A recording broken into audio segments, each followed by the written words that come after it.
of physical fitness is resting pulse rate.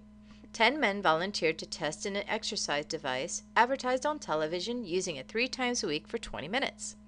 Their resting pulse rates, beats per minute, were measured before the test began and then again after 6 weeks. Results are shown in the table. Is there evidence that this kind of exercise can reduce resting pulse rates? How much? So here's the data that we're given. We're given each of the subjects, their pulse rate before they started the exercise, and then their pulse rate again after they did the exercise. Now, as you see, the before and after, they're not independent of each other because they all rely on this one subject. So that's a clue that this is a paired t-test and not a two-sample t-test. Okay?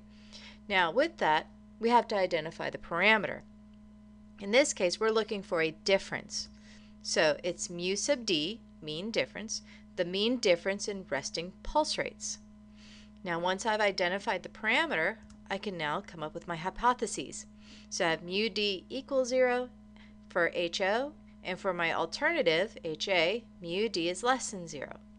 Now, how I came up with the inequality less than is because I'm interested to see if there was a decrease in pulse rate between before and after doing the new exercise. So what I'm comparing is that the pulse rate after the exercise, that pulse rate is less than the pulse rate that they had before the exercise. And if this is true, that means it decreased. So then when I go and find those differences, I'm taking the after and subtracting it from the before in order to get how much difference there was. So now I can do my assumptions and conditions. The first one is independence assumption, and I am assuming that each subject is independent of the other subject, that their pulse rate is not going to affect the other person's pulse rate. I'm then checking that that is paired data. And in this case it is, because the data we're taking from subjects before testing and then after the testing. I then check randomization. Well, in this case the subjects volunteered to be part of the study, but we'll assume that they're representative of all men. And finally we have to check the nearly normal condition. In order to do so, I had to find the differences. So I take the after and subtract before. So 73 minus 73 is 0. Here, 79 minus 83 is negative 4. 81 minus 85 is negative 4, and so forth. Once I find the differences, I'm going to plug that into my calculator and create a normal probability plot. And here I can see that they do roughly follow the line. I do have a couple of stragglers, but that's okay. They roughly follow it. So that means based on the normal probability plot, the paired differences are roughly normal. And now that I've checked them all, and they've been met, we'll continue and we'll perform a paired t-test. So I identify the key information. My sample size is 9. My degrees of freedom, my sample size is 10, and my degrees of freedom is 9. My mean difference is negative 2.8, and the standard deviation of the differences is 2.53. Now all this information I got from my calculator, which I will show in another video. I now find my t-score, which is t equals d bar minus mu d divided by the standard deviation of the difference divided by the square root of n. When I plug it in, I get negative 3.5.